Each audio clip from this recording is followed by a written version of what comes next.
si Rarshan Sibades ko. Nais ko pong ibahagi sa inyo ang isang napakagandang bahagi na ating wikang Filipino. Mga bagay na madalas nating at gamitin sa araw-araw.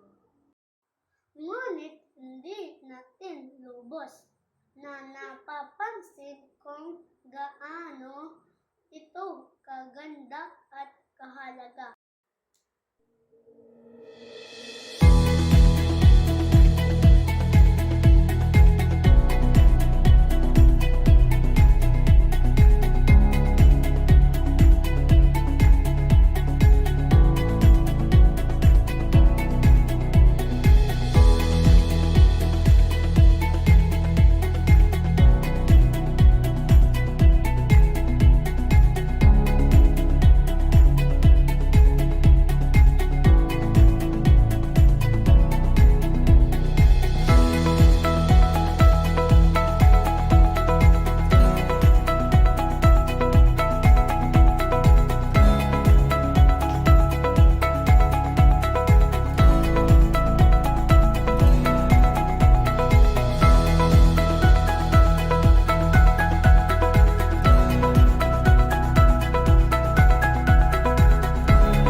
Diptongo, handa na ba kayong matuto at magalak sa ganda ng ating wika?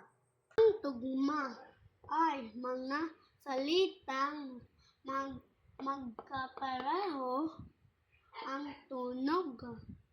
Sa hulihan, mga salitang magkatugma. Baso, laso, boto, bato, bote, kapote. Diptongo. Ang diptongo ay ang pinagsamang tunog na isang patinig a, i, o, at isang mala patinig W and Y sa loob ng isang pantig.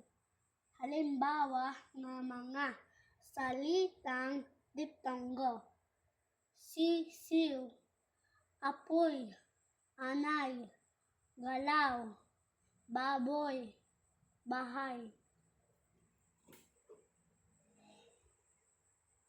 At dito nagtatapos ang ating aralin. Maraming salamat po sa panunod. Paalam!